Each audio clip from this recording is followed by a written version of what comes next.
नमस्कार लाडक्या बहिणींनो, आज आपण बघणार आहोत लाडकी बहीण ई-के-वाय-सी. तर बघा, सर्वप्रथम लाडकी बहीण या वेबसाईटवर आपण येऊया. या ठिकाणी आल्यानंतर आता लाडकी बहीण ई-के-वाय-सी अपडेट झालेला आहे आणि ते अशा पद्धतीने. तर या ठिकाणी बघू शकता आपण, ज्या लाडक्या बहिणीची के-वाय-सी चुकलेली असेल, जे लाडकी बहीण घटस्फोटित असेल किंवा लाडकी बहिणी विधवा असेल, त्यांच्यासाठी आता शासनातर्फे हा पर्याय देण्यात आलेला आहे. आणि आपण आता विधवा, लाडकी बहीण घटस्फोटित किंवा ज्या लाडक्या बहिणीची ई-के-वाय-सी चुकीची झालेली आहे, अशा लाडक्या बहिणींना परत के-वाय-सी करण्याचा चान्स एक वेळेस देण्यात आलेला. आधार क्रमांक टाकूया आणि या ठिकाणी कॅपचा कोड टाकूया.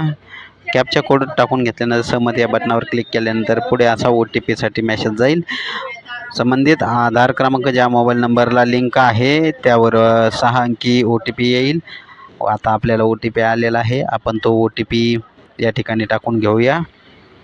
OTP टाकल्यानंतर या ठिकाणी सबमिट करायचं आहे. सबमिट केल्यानंतर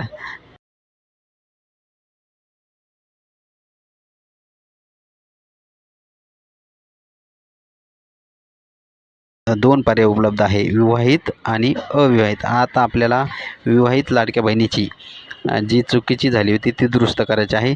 विवाहित या बटनावर क्लिक केल्यानंतर परत हा जो चौकोन आहे, पती हयात आहे, या ठिकाणी आपल्याला क्लिक करायचं आहे, कारण की आपली के-वाय-सी मागच्या वेळेस चुकीची झाली होती. या ठिकाणी पतीचा आधार क्रमांक टाकायचा आणि कॅपचा कोड आपण टाकूया. त्यानंतर आपण मी सहमत आहे या बटनावर क्लिक करूया आणि आपण OTP सेंड करूया. OTP सेंड केल्यानंतर आधार क्रमांक लिंक आहे त्यावर 6 अंकी OTP येणार आहे आणि तो 6 अंकी OTP आपण या बॉक्समध्ये टाकणार आहोत. बघा, आपल्याला OTP आलेला आहे. आपण OTP टाकून घेऊया आणि अशा पद्धतीने आपण 6 अंकी OTP या ठिकाणी टाकून घेतलेला आहे. त्यानंतर आपण सबमिट या बटनावर क्लिक करूया. सबमिट बटनावर क्लिक केल्यानंतर पुढील पेज ओपन होईल. तर ते अशा पद्धतीने ओपन होईल. बघा, या ठिकाणी पतीचे नाव दिसेल आणि जात प्रवर्ग निवडायचा असा ऑप्शन येईल.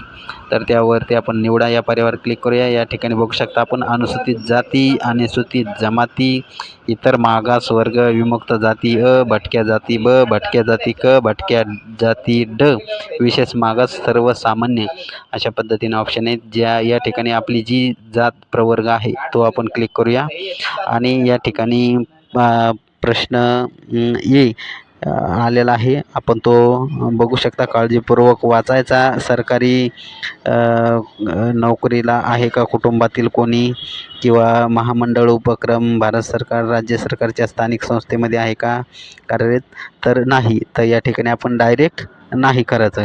पूर्वी असा प्रश्न नव्हता. आणि त्यानंतर दुसरा प्रश्नही असाच आहे की सेवानिवृत्त आहे का, तर या ठिकाणी नाही करायचं आणि पर्यायावर क्लिक करून आपण सबमिट बटनावर क्लिक करायचं आहे. अशा पद्धतीने आपली के-वाय-सी पूर्ण झालेली आपण बघू शकता. अशाच नवनवीन व्हिडिओ पाहण्यासाठी आमच्या चॅनलला लाईक करा, सबस्क्राईब